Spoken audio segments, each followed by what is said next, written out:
everybody, welcome to my homestead and welcome to my channel. In this video we're going to be reading an article called Enoch and the City of Zion, Can an Entire Community Ascend to Heaven? This is an article that was recommended to me by Barbara O'Brien in an email. I've only skimmed a little bit of this, so I don't really know what this is going to say. So, but we're going to read it, comment on it. If we need to, we'll look things up as I'm making the video. This is on byustudies.byu.edu. It's by David J. Larsen. Okay, so let's just get into it.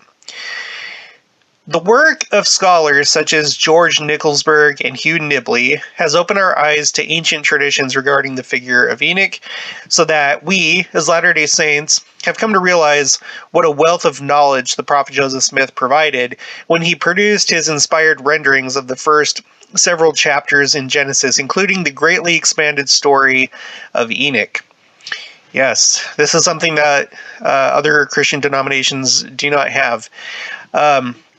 I looked up who George Nickelsburg is. That's a name that I wasn't really familiar with. And here on washington.edu, it says Emeritus Department of Religious Studies, biography, THD, 1968, Harvard Divinity School. Okay, so he's a scholar. And then most of us know Hugh Nibley, right? This is an LDS scholar who was a professor at BYU for 50 years. And he's done amazing work. I want to read more of his work and maybe even make some videos about it. I don't know, but Hugh Nibley. Okay. All right, so let's see. One of the most significant additions to the biblical record in Joseph Smith's revelation on Enoch is not only that Enoch was taken up alive into heaven, as the Genesis passage implies, but also that the entire city of Enoch was eventually received up into heaven as well. Whereas the idea of Enoch as an individual ascending to heaven is common in the ancient religious literature regarding the patriarch, parallels to the notion of his entire community being translated and taken up as well are not so apparent. Okay. In this article, I'll explore the notion of communal ascent to heaven in ancient Jewish and Christian literature and seek to answer the questions, can an entire community ascend to heaven? And do we see this theme in ancient texts, or is this a complete innovation on the part of Joseph Smith as he sought to unite his followers around an inspiring and unifying goal? Now, this is interesting because we were just talking about, and I think this is after Barbara sent this email, but we've been talking about not only the city of Enoch, but also Melchizedek, and how it seems that him and his followers were also translated. So I'm excited to see what this is going to say. To arrive at the answers to these questions, I will analyze a number of ancient Jewish and Christian religious texts that feature the ascent to heaven motif, and suggest that not only did their authors envision an individual ascent, but they also imagined groups or communities raised up to the celestial realm. In chapter 7 of the book of Moses, in the Pearl of Great Price, Joseph Smith provides us with an extensive account on how Enoch built a city, quote, called the City of Holiness, even Zion, Moses 7:19. We are then told that, quote, Zion, in process of time, was taken up into heaven, Moses 7:21. And I just want to point out that this phrase, in process of time, this is something that Elder Gong recently commented on, how that doing this is a process. Reaching that kind of state, that kind of society is a process. And it's interesting because I think they're actually trying to do this right now. Not necessarily have us ascend and leave the earth, well, except in the sense like when we're caught up when Christ comes, but not in the same sense that Enoch and his city were translated and removed. But there's been a lot of talk about Zion, a lot of talk of becoming a society like the Society of Enoch, specifically by President Henry B. Eyring, when he did that talk called Sisters in Zion, where he repeats it a couple times, that the sisters of the church, and he's talking to this generation, okay, he says, you, your daughters, your granddaughters are going to be the ones that create this society. So this should be really of great interest to us, this topic. So anyway, but in process of time, I think that we have started that process. I guess it probably started back at the beginning of the dispensation, but I think they're really trying to get this nailed down right now. Okay. Similarly, Moses 7:69 states, quote, "And Enoch and all his people walked with God, and he dwelt in the midst of Zion. And it came to pass that Zion was not, for God received it up into his own bosom. And from thence went forth the saying, Zion is fled." End quote. Because we are informed that God came and dwelt in Zion, it is probably safe to assume that Enoch City had a temple. Yeah, well, I mean, yeah, you could make that assumption, I guess. This was the belief of Brigham Young, who stated, I will not say, quote, "I will not say but what Enoch had temples and officiated therein, but we have no account of it." Okay, so we have it on good authority that that's a good assumption.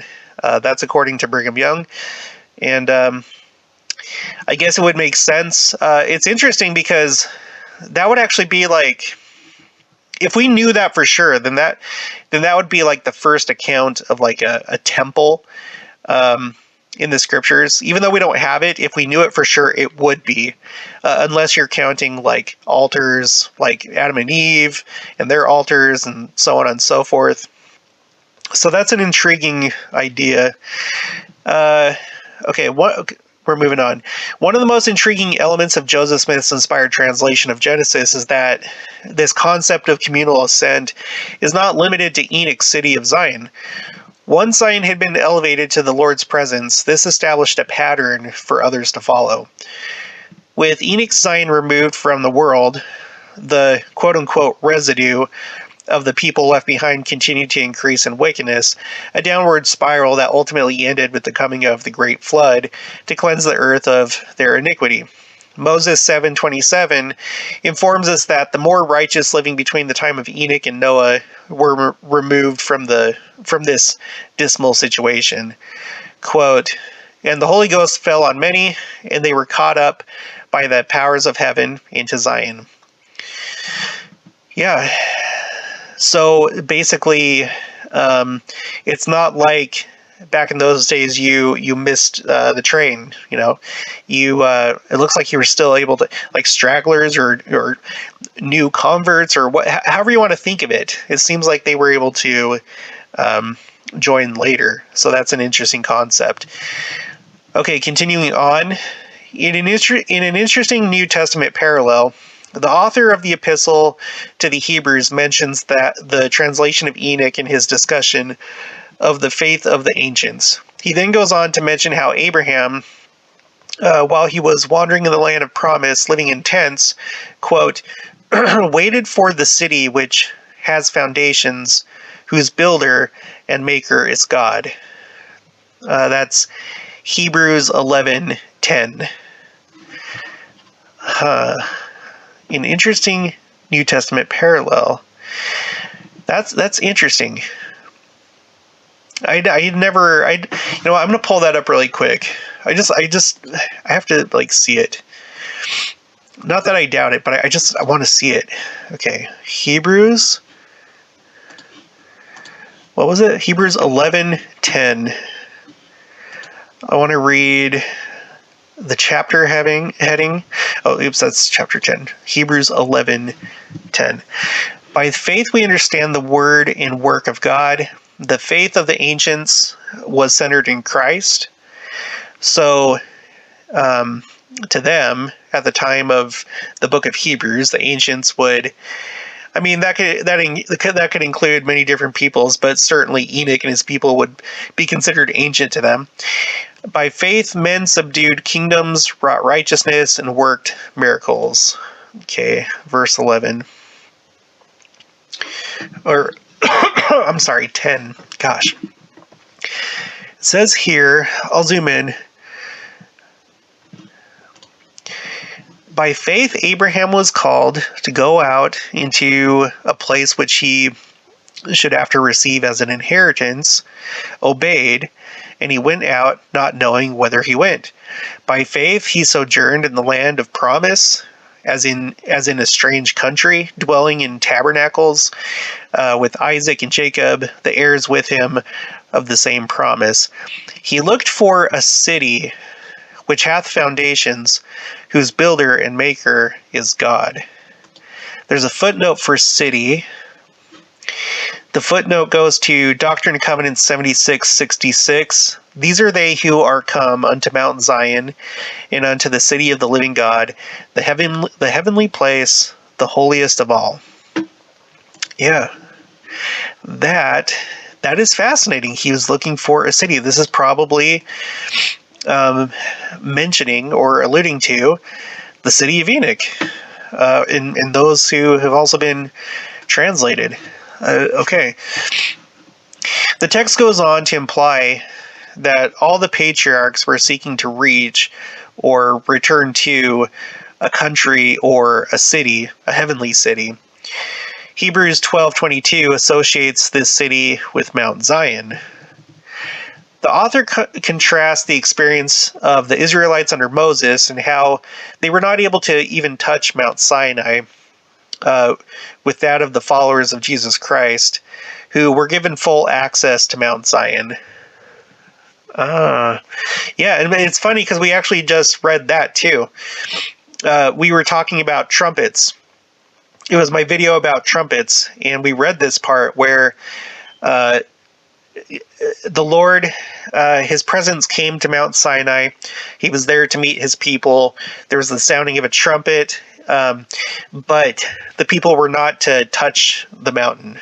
Essentially because I was talking about in that video how mountains are usually used as temples when there's not an actual temple available.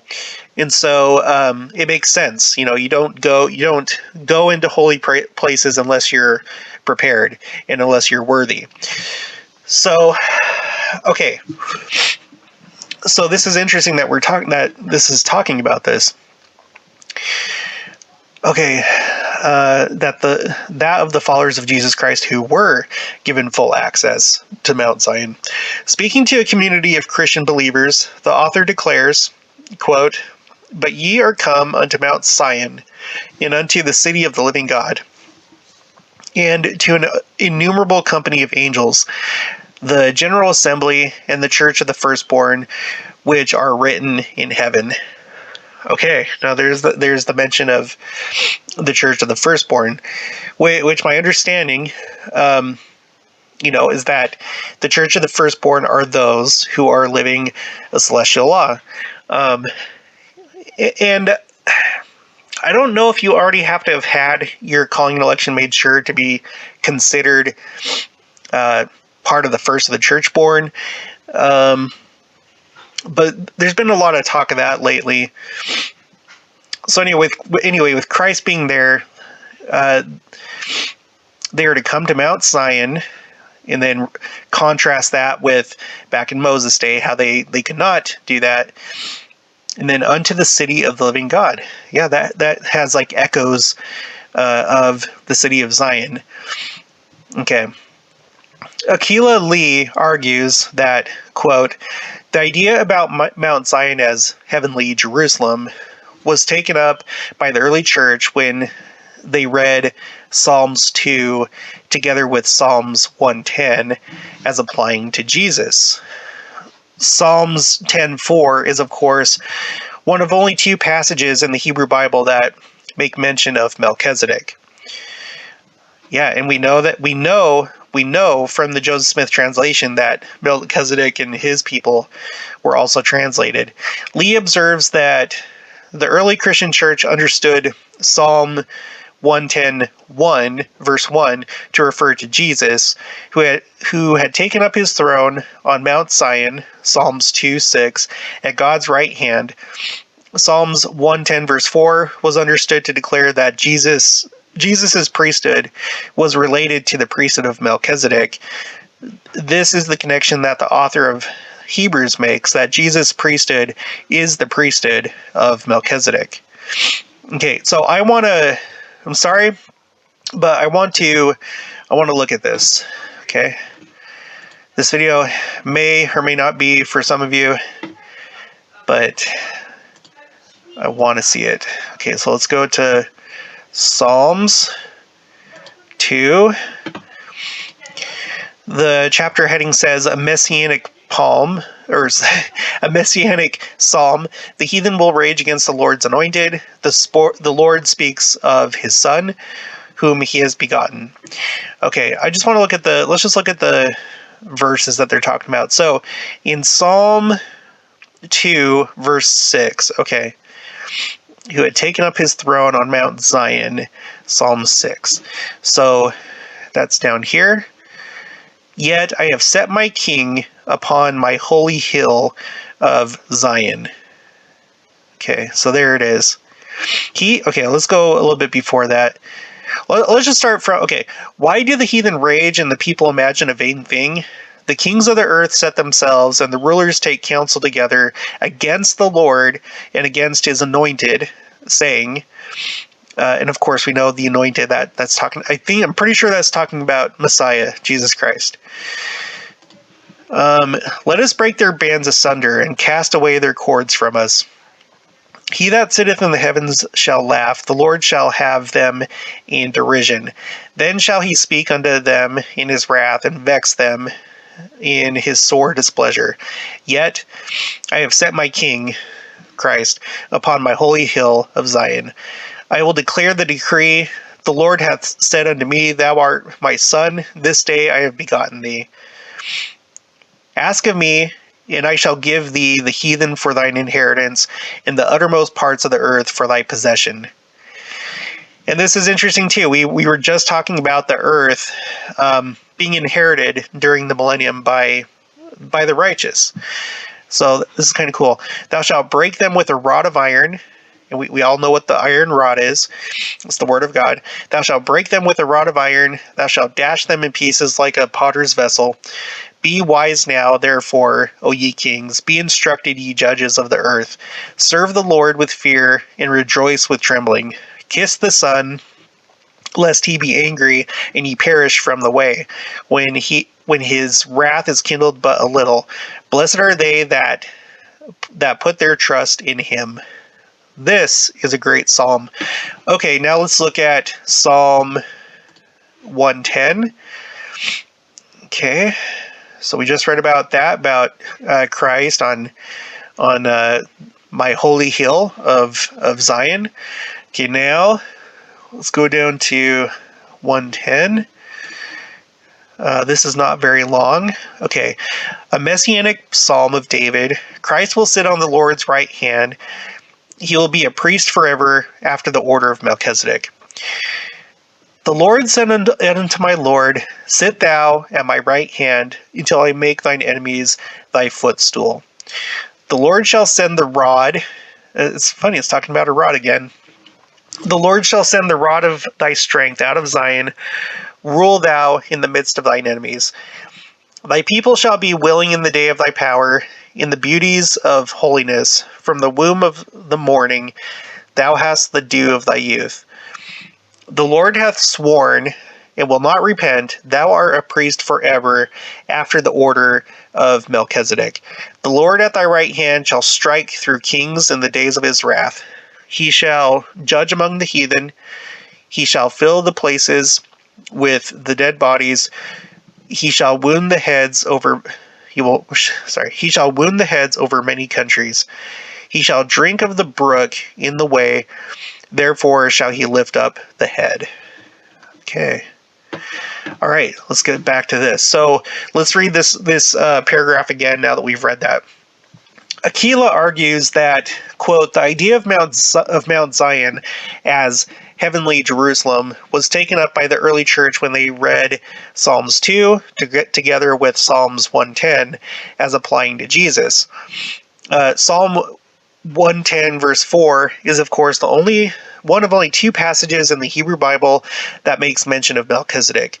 Lee observes that the early Christian church understood Psalm 110 verse 1 to refer to Jesus, who had taken up his throne on Mount Zion, Psalms 2:6, at God's right hand. Psalm 110:4 was understood to declare that Jesus' priesthood was related to the priesthood of Melchizedek. This is the connection that the author of Hebrews makes, that Jesus' priesthood is the priesthood of Melchizedek. And by the way, if you haven't seen it, we've done a video about Melchizedek, and there's actually an article in an old Ensign, and we've seen some other things where there's those that believe, and there seems to be evidence. There seems to be evidence that Melchizedek is the same as Shem, meaning one of the three sons of Noah. Which, when I found that out, that there was that possibility, that it blew me away, and it still kind of does. Anyway, that's just a side note. Make sure to watch that video if you haven't already. All right. In a similar vein, Joseph Smith, in his inspired expansion of the Melchizedek pericope, pericope? I'm not sure. I've never seen that word in my life. In Genesis 14, depicts the priesthood of Melchizedek as following the order of the priesthood of Enoch, which in turn is derived from the order of the priesthood of the Son of God. Genesis 14, verses 27 through 28, Joseph Smith translation. Furthermore, the text says that men who came up into this, that quote, came up into this priesthood order of God, were translated and taken up into heaven. End quote. Melchizedek, we are told, quote, was a priest of this order, end quote, and was able to obtain peace in the city he ruled, the city of Salem, which eventually became Jerusalem. As a result, the text says, quote, his people brought righteousness and obtained heaven, and sought for the city of Enoch, which God had before taken, separating it from the earth, having reserved it in unto the latter days, or the end of the world, and hath said and sworn with an oath that the heavens and the earth should come together. Genesis 14:32 through 35, Joseph Smith translation. The idea of Melchizedek, if not his city with him, being taken up into heaven is not unknown in the ancient literature. Okay, now this is interesting. So he's saying that it's not just in the Joseph Smith translation. Jim Davila has noted that 2nd Enoch 71 to 72. I'm assuming that this, I know that there's a book of Enoch. I don't know if there's like a second book of Enoch and that's what he's referring to. Let's see if there is. 2 Enoch. 2nd Enoch. The second book of Enoch. Yeah. Is a pseudepigraphic text in the apocalyptic genre. Okay, so there is a 1st Enoch and a 2nd Enoch. I don't know a lot about this, so okay, but it's talking about the second book of Enoch, which is not part of our canon.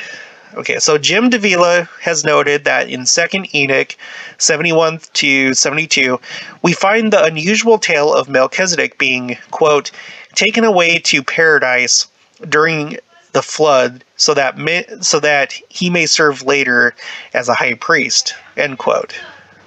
That's an interesting thought.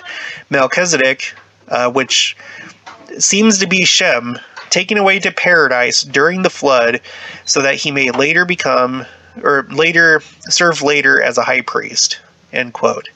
Additionally, in the Qumran text known as 11Q Melchizedek in the Songs of the Sabbath Sacrifice, Melchizedek appears to be depicted as a high priest who serves in the heavenly temple. So that's interesting, because could that be a depiction of him after he achieved translation, right? After he was translated. Davila describes the trajectory of the figure of Melchizedek in ancient literature as moving quote, from Melchizedek, the priest king, to Melchizedek, the god. Now that's getting interesting right there. Excuse me. Now we're talking about theosis, which, that's part of our our beliefs as part of our doctrine is that that's the ultimate goal, right? Is to become like our Heavenly Father. And so here you have from the Dead Sea Scrolls, this idea that Melchizedek went from priest king to Melchizedek the God. That is super cool. Okay, this is the trajectory that Joseph Smith elaborates in his grand revelation on the kingdoms of heaven, recorded in Doctrine and Covenants 76. Regarding those who are destined for celestial glory, it says, quote, "They are they into whose hands the Father has given all things. They are they who are priests and kings," right? Just like Melchizedek, "who have received of his fullness and of his glory, and are priests of the Most High, after the order of Melchizedek, which was after the order of Enoch, which was after the order of the only begotten Son. Therefore, it is written, they are gods, even the sons of God." Look at how perfectly that fits. Look how perfectly D&C 76, 55 through 58 fits with this excerpt from 11Q Melchizedek in the Songs of the Sabbath of Sacrifice from Qumran, the Dead Sea Scrolls. That's one of those things. Joseph Smith wouldn't have known that. He wouldn't have been able to just like come up with that and have that match hidden scrolls that wouldn't come out until the I'm not sure when they were discovered. Was it the 40s, 50s? I'm not sure. When were the Dead Sea Scrolls found? Yeah, 1947. That's an interesting year, 1947. Okay, well, I'm not going to elaborate on that, but that's interesting. Okay, although these parallels are interesting, we are still not seeing in the ancient text the idea of entire communities being taken up into heaven, as described by Joseph Smith's revelations. There are numerous biblical and pseudepigraphal texts that relate the ascensions of great biblical heroes, such as Abraham, Jacob, Levi, Moses, Isaiah, Jesus, and Paul. However, these are all narratives of the ascension of a single exceptional individual allowed to partake in, generally, a single exceptional experience. For example, Moses, when he ascended Mount Sinai into the presence of God, left the general body of the Israelites down at the bottom of the mountain, and even left the 70 specially chosen elders at the halfway point before ascending to the heights.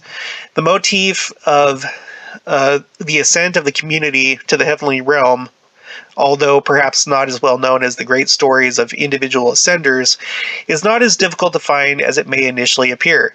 Hugh Nibley, in his book Enoch the Prophet, pulls from Adolf Jelinek's collection of Jewish traditions, Bet HaMidrash, a story of more than 800,000 men. 800,000? Okay, a story of more than 800,000 men who followed Enoch and refused to leave him as he was about to be taken up into heaven, riding a chariot of fire. Although the text does not explicitly depict this large company ascending into heaven together with Enoch, it does state that when the kings of the land came to find these thousands of followers of Enoch, they were not found and were thought to be dead. Okay, so it's kind of left a mystery, and maybe the implication there is that they went along with Enoch.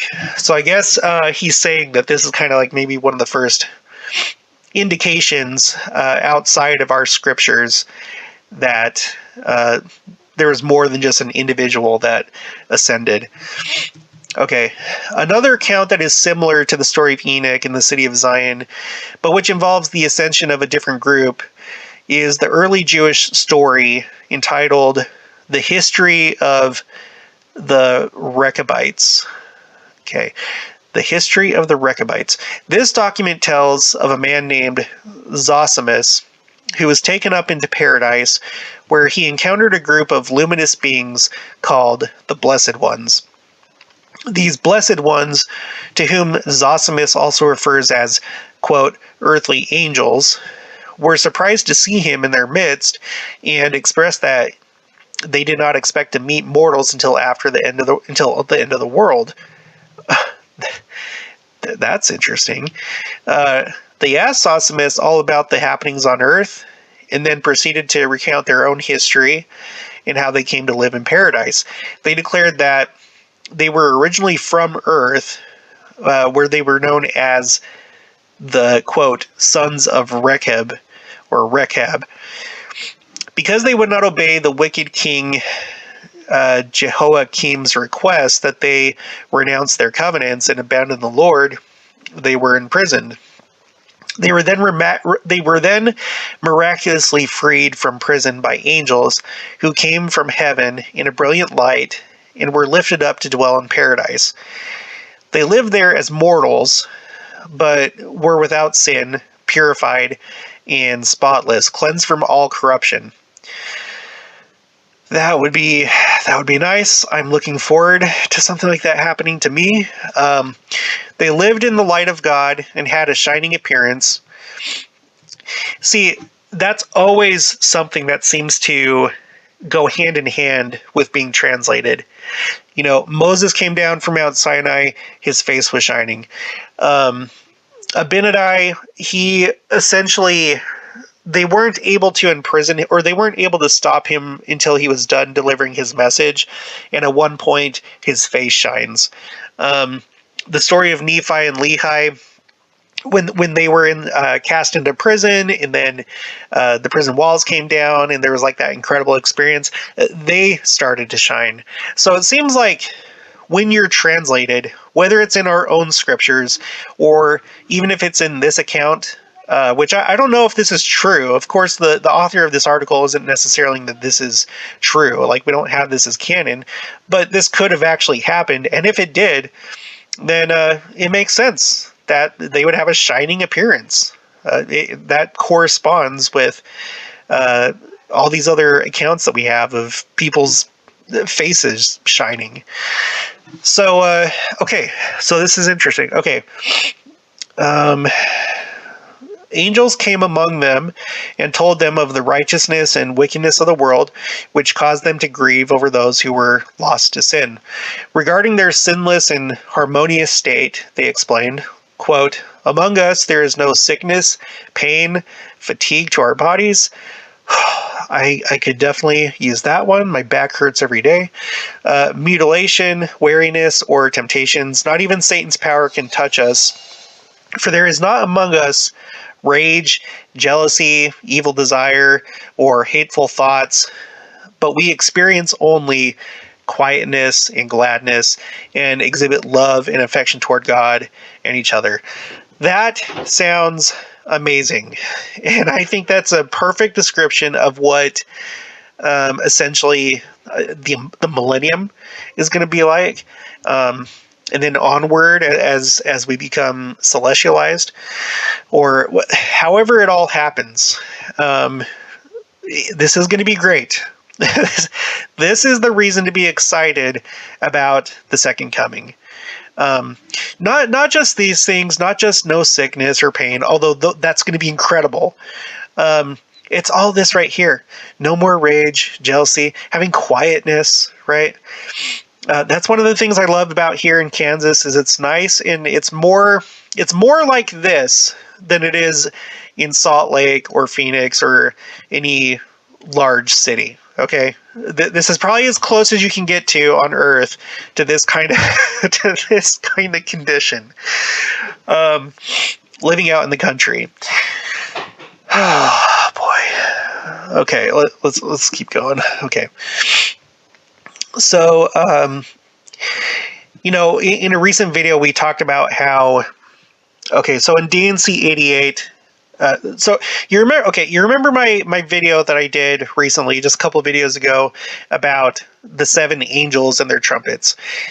We have one example in Joshua where you have priests. They're not angels, but you have the priests that blow their 7 trumpets, and then the walls of Jericho come down. And then in Revelation, it talks about 7 angels who are going to blow their trumpets at the end of the world, and all these calamities are going to take place. Now, in DNC 88, you have a third set of trumpets. And when those trumpets are blown, it all has to do with like these different groups of people being judged at the end of the world, meaning the, second coming, the last days. And then those same angels blow 7 trumpets again, but when they blow those 7 trumpets, the first one is blown, and then they talk about the things that happened within the first 1,000 years of Earth's history. And I get the feeling that there's a lot of things that have happened that we're not aware of, right? We think we know history. We think we have a lot of, but there's probably so much that has gone on, including this story of the Rechabites. Maybe this is true. Maybe this will become canon later on. It's not right now, but what other groups have there been? What has happened with all the different groups that have come from Israel? We don't have a really good record of that yet. We've covered different groups. I have a playlist called 10 Lost Tribes where it has all these different groups that we know about that claim to be descended from Israel. So these angels in D&C 88, they blow their trumpets, and it's almost like everything becomes revealed. Everything that men have been doing behind the scenes in darkness, but also everything that God has been doing. And I think there may be things like this story that may have been happening that we're not aware of. So I could definitely have an open mind toward this actually being true, especially just how it reads. It sounds right. Excuse me. It doesn't really contradict our doctrine. Okay, the parallels here between the story of the Rechabites and the account of Enoch's people in the Book of Moses are numerous. Although there is no apparent connection to Enoch in the Rechabite story, the mere existence of a tradition in which a group of people is taken up as mortals to live in paradise and reside there in an altered, purified state until the end times is very significant.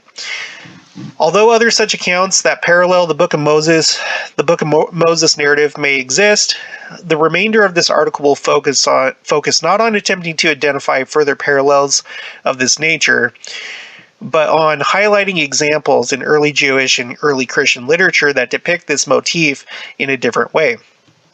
Although they do not feature Enoch or his city explicitly, there is a recurring theme in some of the texts that corresponds to the idea of a priestly figure who leads a community of priests in an ascension into the heavenly realm. In fact, this concept has become so apparent to me in the research I have done that I must limit my analysis here to just a few representative examples. So he's come across a lot of it, in other words. We observed that the Epistle to the Hebrews speaks of Christians gaining access to the heavenly city, which was also referred to as Mount Zion. Hebrews is structured around the idea of Jesus Christ's high priesthood after the order of Melchizedek, his ascension into heaven, and his enthronement in the celestial sanctuary. The author of the epistle treats at length the notion that the followers of Christ, because of his exaltation, are, in like manner, now able to enter the heavenly sanctuary. The exact function and use of the epistle have long been debated by scholars. Harold Artridge believed it to have been presented as an, quote, oratorical performance. Scott Mackey referred to it as, quote, a mystical drama. Similarly, a number of scholars in recent years, including Crispin Fletcher Lewis, John Dunhill, Luke Timothy Johnson, and Silvu Bunta, have described Hebrews as a symbolic, participatory liturgy that moves worshippers from the profane to the sacred sphere.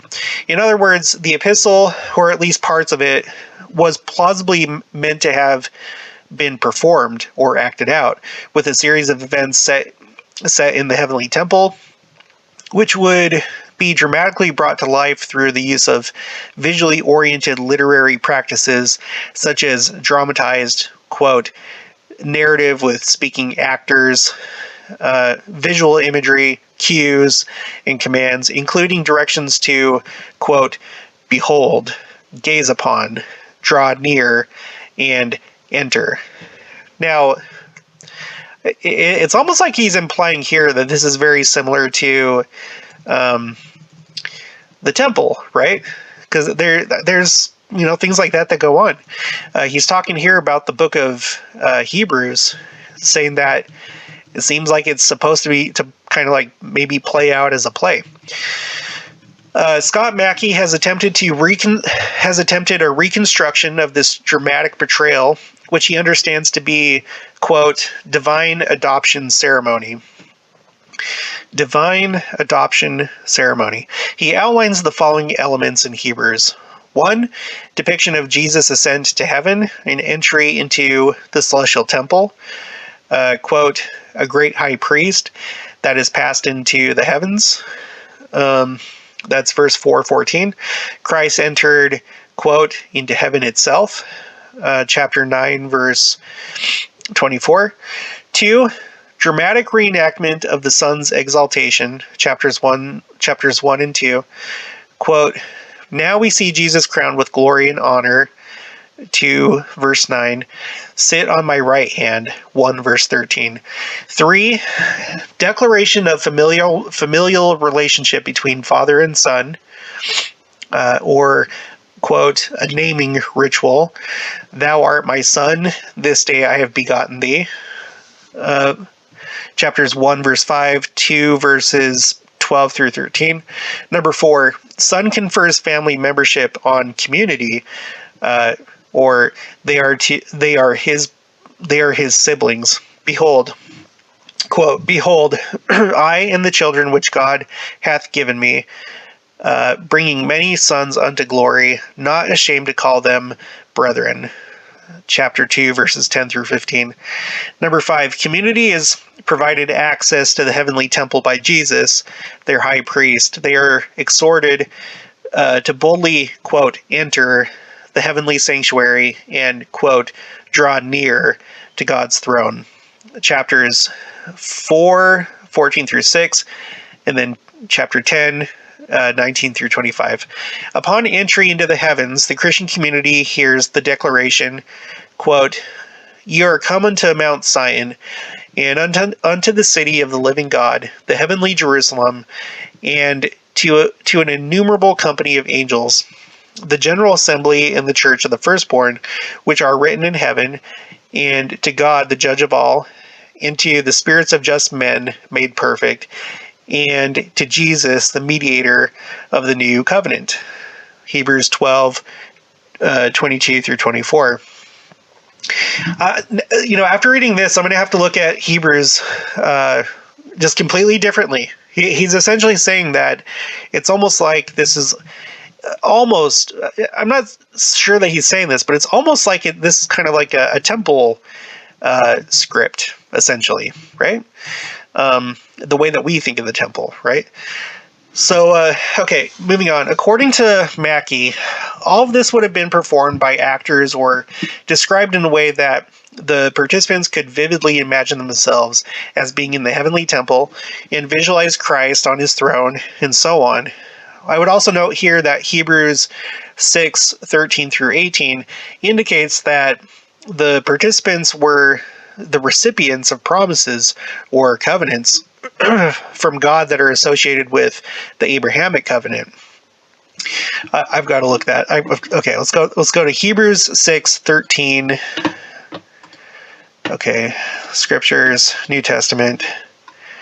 Hebrews 6, 13 through 18. Okay, for when God made promise to Abraham, because he could swear by no greater, he sware by himself, saying, surely blessing I will bless thee, and multiplying I will multiply thee. And so after he had patiently endured, he obtained the promise. For verily men, for men verily swear by the greater, and an oath for confirmation is to them an end of all strife. wherein God, willing more abundantly to shew unto the heirs of the promise the immutability of his counsel, confirmed it by an oath, that by two immutable things, in which it was impossible for God to lie, we might have a strong consolation who have fled for refuge, to lay hold upon the hope set before us. Okay. So we also note here that Hebrews 6:13-18 that we just read indicates that the participants were the recipients of promise or covenants from God that are associated with the Abrahamic covenant. The confirmation of the divine oath with these, quote, heirs of promise, served to give them hope. Verse 18 indicates that those who have received this covenant have fled, quote unquote, fled, in order to, quote, take hold upon the hope set before them. There is perhaps a comparison that we can make here between the idea that this community has, quote, fled, in the statement in Moses 7:69, Zion is fled, in all caps. Yeah, that's... There's like a theme, there's a theme of fleeing, of running away. I think not only of when Zion is fled, but I think about when the Israelites, when they left Egypt, which I feel is like symbolic of us. Like once we realize the truth, once we find Christ, we are to get up and leave. And when they had the first Passover, I can't remember if they still do it, but like they had the Passover meal standing up and ready to go, ready to flee, right? Ready to get out of there. Because as soon as you understand the concept of sin and repentance and the Lord and faith and all that stuff, you should immediately leave the world behind you and get out of Dodge. Go for somewhere where you belong, which is with the Lord. So, okay. Importantly, the quote-unquote church that can be found in the city of Mount Zion is actually the church of the firstborns, plural, in the Greek. Verses 19-20 of Hebrews 6 tell of the hope that the community holds dear. Quote, "We have this hope as an anchor for the soul, firm and sure and secure. It enters the inner sanctuary behind the curtain or veil, where our forerunner, Jesus, has entered on our behalf. He has become a high priest forever in the order of Melchizedek." Summarizing his findings regarding this ritualized ascent, Mackey concludes, quote, "Hebrews depicts Jesus' exaltation as involving an ascent as he passed through the heavens." Chapters 14, whatever. I'm not going to do that anymore. If you want to look at all these citations to these scriptures, I'll put the link down below, just like I do for every video, of all these things that we read, if you want to go back and see. And entered into heaven itself. He is also said to be, quote, leading many children into the same, quote, glory he possesses.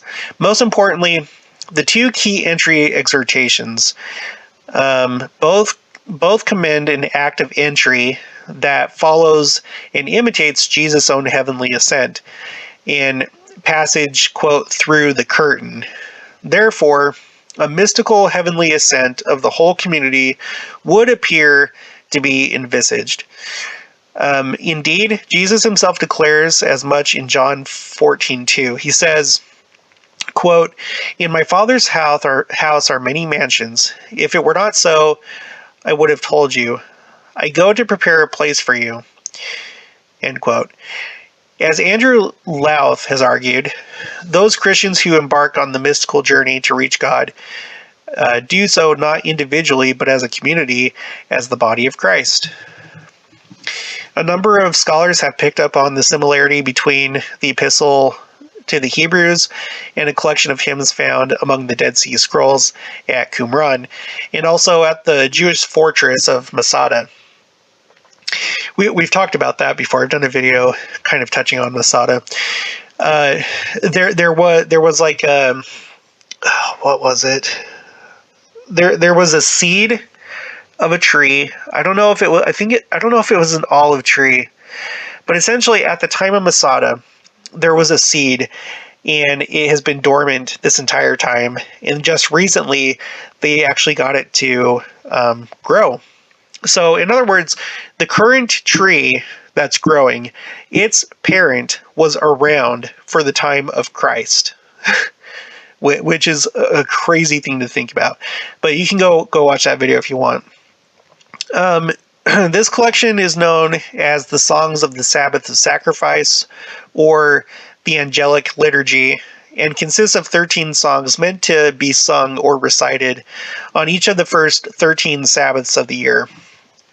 Although the texts are highly fragmentary, which makes their full content and purpose difficult to establish, they appear to have been designed to take worshippers on a tour through the celestial realms, introducing them to the angelic priesthood in the songs they sing in praise of God, guiding them through the heavenly temple and depicting a vision of the glorious throne of God.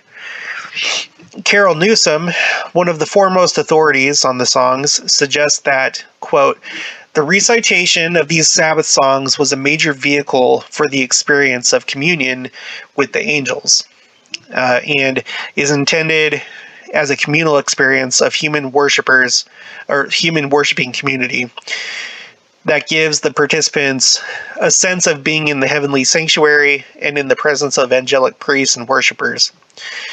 Davila argues that, quote, the songs are meant for liturgical use, end quote, and refers to them as part of, quote, a weekly cultic drama. Crispin Fletcher Lewis sees the songs as, quote, conductor's score, end quote, for not merely a descriptive heavenly tour, but a more concrete, ritualized heavenly ascent.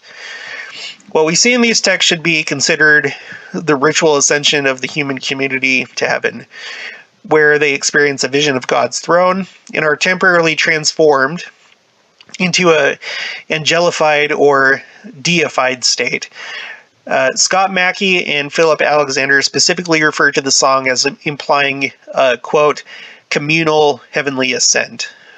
I will not go into an in-depth description of the content of the songs, but quote here from Alexander's analysis. And here's the quote. The communal chanting of these numinous hymns on successive Sabbaths was apparently deemed sufficient to carry the earthly worshippers up to the courts of the celestial temple through the nave and into the sanctuary, and to set them before the throne of God. Songs of the Sabbath sacrifice implies a communal ascent. If one makes the ascent, then one does so in a group. The self-glorification hymn, another similar text from the Dead Sea Scrolls, however, seems to imply that some individuals within the community, like Enoch and Levi and other great spiritual heroes of the past, had made the ascent on their own. Such individual ascent was probably the exception rather than the rule. And that's the end of that quote. Alexander goes on to suggest that the leader of this liturgy, much like Enoch, would likely have already made the ascent himself and would thus be qualified to lead his congregation into the celestial realm. We can see the parallel between Enoch and Melchizedek and of the Joseph Smith revelations, Jesus in Hebrews, and the leader of the Sabbath songs. In each, the leader gains access to the heavenly temple through his faithfulness, and is then able to lead his followers in that same path of ascent. Now, see, that right there, that's really interesting.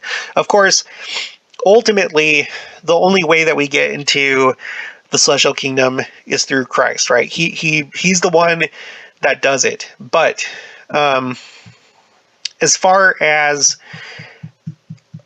being translated in the way that Enoch was in Melchizedek, that's an interesting thought, that these leaders are the ones that are able to show them how to do it, or they like lead them along. I don't know. I don't know if that's what's going to happen with Joseph Smith. Of course, it doesn't seem that we're going to ascend in the same way that they have, with the exception of being translated and being caught up to meet Christ in the cloud when he's coming down. I don't know if that's like a comparable experience, or for how long you'll be caught up with Christ in the cloud. I don't know. But whatever the case, we are trying to actually create this society here on Earth. And we know that the Earth is going to be cleansed. So at that point, I suppose it's not really necessary to leave the Earth. The Earth itself is going to become paradisiacal, and Christ is going to be here with us. And then after the 1,000 years, then it's going to become celestialized. So I don't know, but it's interesting. You have these leaders: Enoch, Melchizedek, Joseph Smith. Okay. Let's see.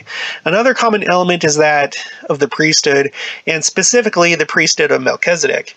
The name Melchizedek is arguably found 2 or 3 times in the songs, where he is likely depicted, as Davila argues, quote, as continuing his priestly duties in the heavenly temple after his apotheosis, end quote. I have found a related pattern of themes in my own research on other Qumran texts, including a collection of poetic compositions or songs known as the Hodayot, or Thanksgiving Psalms. Gosh, what is wrong? Okay, and the scroll labeled 4Q 381, a collection of non-canonical psalms. I will briefly outline the pattern that I have been able to piece together, drawing on an array of different texts within these collections. When these themes are brought together, the following picture begins to emerge. A. An individual, often the leader of the group or community, recounts how he has been taken up into heaven to stand in the divine council. B. He is taught the heavenly quote-unquote mysteries, often by God himself. C. He is appointed to be a teacher and is called to teach the mysteries to others. D. Those who follow his teachings are then permitted to participate in a heavenly ascent or vision. I will cite here examples from the pertinent Qumran text to demonstrate each of these points. Regarding the first, we find in numerous places of 1Q Hodayot, the speaker thanking God for delivering him from suffering, for having, quote, raised him to, quote, the eternal height, or heavenly realm.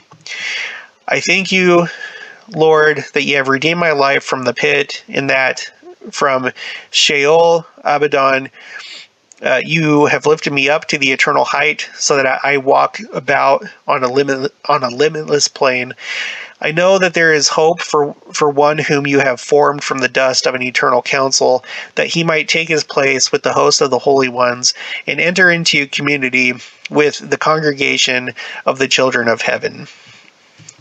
That's some powerful stuff. Okay, the second point regarding the idea that the individual, while in the heavenly realm, taught, quote, the mysteries of heaven, can be seen in column 7 of 1Q Hodayot. In this passage, the speaker proclaims to God, quote, you have illumined my face for your covenant. I seek you, and as sure as dawn, you appear to me. He later goes on to say, quote, for you have made me understand your wonderful mysteries. In another place, he exclaims, quote, I thank you, O Lord, that you have instructed me in your truth and made known to me your wondrous mysteries. You know, mysteries, usually when you're talking about mysteries, you're talking about, like in our church, you'd be talking about essentially stuff of the temple, right?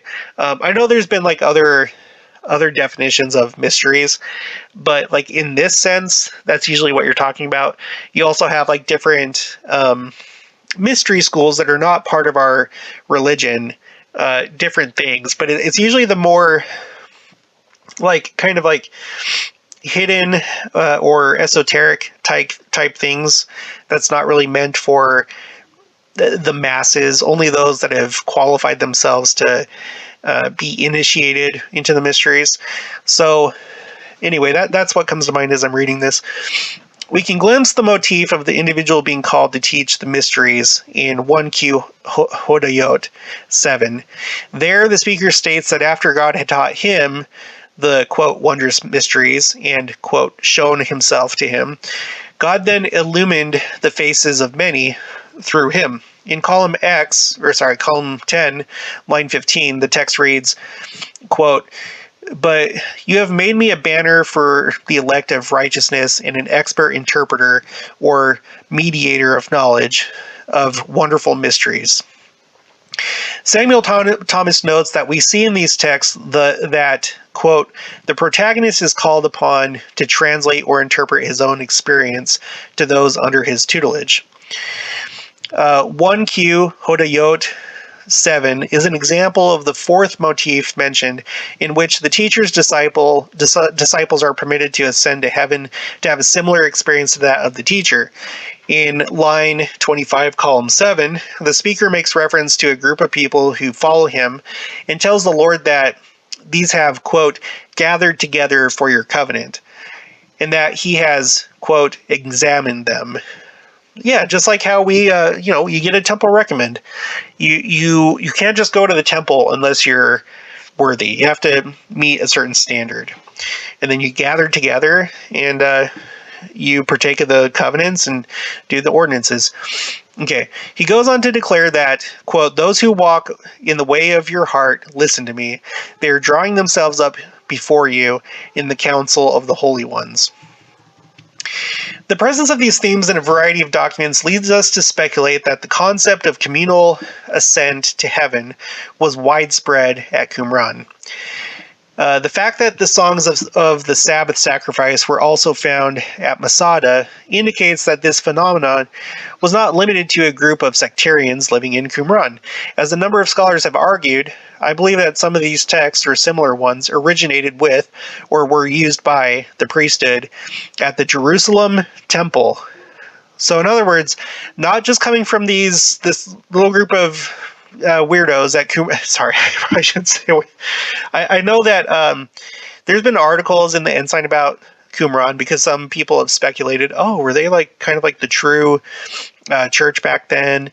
And that's been refuted in the Ensign. But it's really neat that he's saying here that essentially this isn't just coming from the Dead Sea Scrolls, the Qumran community, but it was also found in Masada, which were like mainstream Well, I'm not sure what part of Judaism they belong to, but anyway, but the fact that they're tying it in with the Jerusalem temple and the priesthood at the Jerusalem temple, that is fascinating. He's essentially tying in the modern day, what we would compare to the modern day temple rites and rituals to back then in Jerusalem at the temple itself. Excuse me. It's fascinating. And so when we're listening to General Conference and I'm putting together, these spreadsheets of all these different phrases and things that reoccur in conference, and they're talking so much right now about becoming a Zion people and going to the temple and receiving your ordinances. After reading this right here, he's essentially saying that the way that you ascend as a group is you go to the temple. If you were to kind of sum this all up, you find the leader who is able to teach you. In our dispensation, that's Joseph Smith, right? He was the first one to administer the endowment in the temple ordinances. So through him, he has shown us the way because it was revealed to him, and then he has shown us the way to learn these mysteries and make covenants and do these different things. It's fascinating. And it seems like, just like you would expect with every dispensation, the same thing has happened. And I think the difference, like I've said before, sorry for repeating myself, is that since we're not all the way back then in those times, there's no need to take us from the earth, because the earth at this point is going to become that heavenly place. All we have to do is sit here and wait and be righteous and do what we can to do what we know what we're supposed to do. We don't need to go to ascend to wait for the end of the world. We are at the end of the world, and the end of the world is going to bring that state in which the city of Enoch is currently in to us, and it's going to be worldwide, right? Okay, so generally speaking, the stories and texts that I have analyzed in this article are about the temple. And now he's saying it, are about the temple and the priesthood. The temple, the holy mountain, or the holy city, is the place for ascension into heaven, whether it be literal or ritual. When there was corruption in the earthly temple, people such as the Qumran community and the early Christians were striving for the heavenly temple located in the heavenly city. They were trying to ascend to that heavenly community to attain the paradisiacal home, as Enoch did, and enjoy the glory of living in the presence of God. In Hebrews, all of the patriarchs were seeking to reach that city, and Jesus made it possible for all Christians to make it there. For the Qumran community, their religious practices gave them the experience of being there, praising God among the angels. For Joseph Smith, Enoch and his people set the pattern for others to follow. I close by returning to Joseph Smith's revelation regarding Melchizedek. Quote, "His people wrought righteousness and obtained heaven, and sought for the city of Enoch, which God had before taken, separating it from the earth, having reserved it unto the latter days, or the end of the world, and hath said and sworn with an oath that the heavens and the earth should come together." End quote. Okay, this was a spectacular, wonderful article. Thank you, Barbara, for sharing it. I will put this in the description below in case you want to read through it again or look at any of these references. Just as any good scholar or researcher does, he has all the references down here for everything that he said. That way you can know that he's actually rooting his thoughts into something concrete and into reality, and not just coming up with good ideas. All right, so that's it for this one. If you haven't already, please make sure to subscribe, like this video if you liked it, share it with anyone that would be interested to, learn what we learned here, and I'll talk to you guys later.